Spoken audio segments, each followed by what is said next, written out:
Marami sa inyo ang nagtataka kung bakit napakaraming ad regarding digital business ang lumalaganap sa social media. Pakinggan niyo po kung bakit.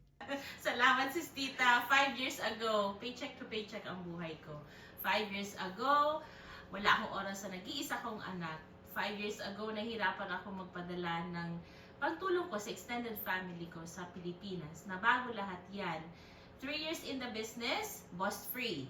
3 years in the business and 8 months nakatanggap or na-unlock ko ang aking monthly fixed income. Sa business na ito, posible na magkumita kayo ng multiple 5 figures to even 6 figures. Isa lang ang paraan dyan. Mag-take action, huwag matakot, maniwala sa sarili, andito kami nagagabay sa inyo. Kasama ko rin of course, this is Laina, dati rin na, magkatrabaho kami actually, no? So, pa-inspire naman din, no? Kung ano mo dito sa business. Isa po akong napakapalad na makita ang negosyo na ito after 8 months nang simula ng umpisahan ko, nakapag-quit na ako sa aking corporate job. So kapatid, ready na po ba kayo to live life on your own terms?